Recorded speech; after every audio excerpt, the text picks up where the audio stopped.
Daily ganap tayo, pero gabi na yan, char. Nung Sunday nga pala to, aalis kami ni Bash kasi imimit namin yung kapatid niya. Flex ko nga pala tong nabili kong rechargeable na LED light. Ayan, kahit saan pwede nyo siya dalhin. Tapos ayan, na-adjust niyo yung brightness niya, keme. Sa TikTok shop ko lang yan nabili. So ayan, kahit Sunday, tapos siguro mga 6 PM na yan, ang dami pa rin tao sa bus. Tapos tingnan nyo, oh grabe, ang dami ng decoration ng Pasko dito sa amin. Nakakatuwa naman talaga, oh pak. May Christmas tree pa yan. Tapos dito kami dumaan sa may sakahan. Ganito yung tsura niya paggabi, di ba? Parang horror movie. Char.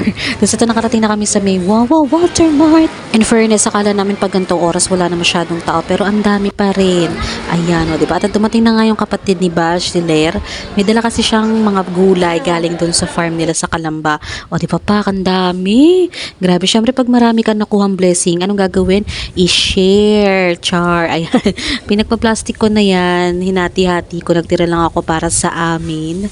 Magbibigay kasi ako dun sa tita ko. Sayang nga kasi malayo yung bahay ng parents ko kaya hindi din namin mapupuntahan. Tsaka baka pagdating doon, lanta na yung pechay. Pero ayan o, diba? Ang ganda talaga. Ang sarap niyan.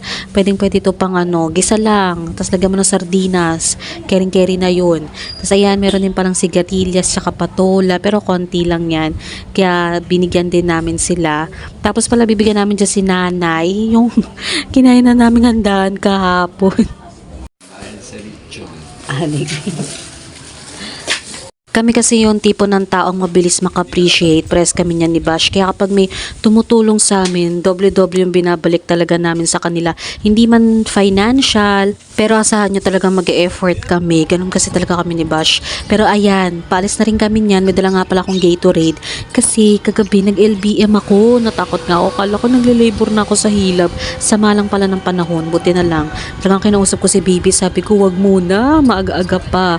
Tapos ayan, pumunta nga pala kami dito sa may Pagamutang Bayan. Magta-try lang kami maglagay ng record sa OB para meron din akong record sa public hospital.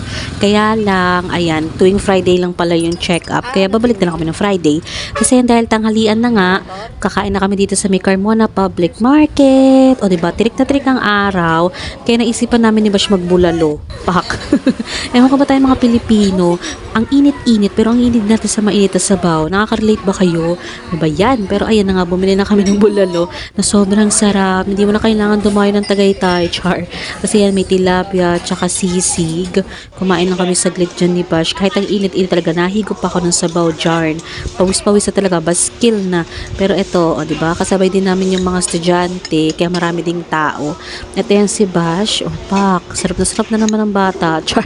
Tapos pagkatapos namin kumain, ayan, pumunta naman kami dito sa may Paseo. Kasi ito na naman, si Judith, bayaran na naman ng bahay. Grabe talaga. Nag-advance na pala kami ng bayad dyan kasi pag nanganak ako, kailangan hindi na kami masyadong naalis ng bahay. Kaya nag-advance na kami dyan ng pang 3 buwan. Inipon lang namin ni Bash, inipon namin yung mga sahod namin para isang bagsakan na lang, ganun. Tsaka syempre pag nanganak ka, hindi mo naman alam kung magkano yung gagastusin mo. Kaya mas maganda, naka-reserve na. Mas okay na yung walang pagkain, tsaka walang kuryente, basta may bahay.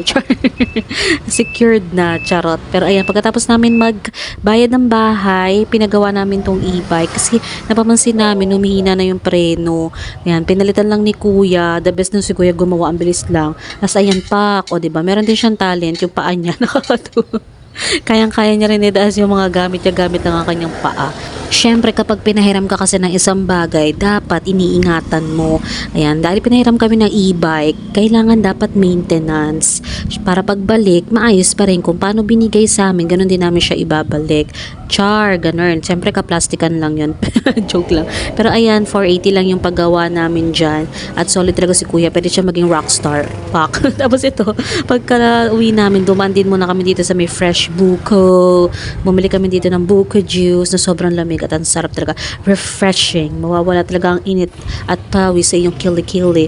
Charot. Pero ayan na nga, umuwi na nga kami. Tignan nyo naman sobrang tirik na tirik yung araw. Grabe. Pero yung mga baka, parang chill lang sila. Hindi ko lang kung bakit opak o kain lang ng damo.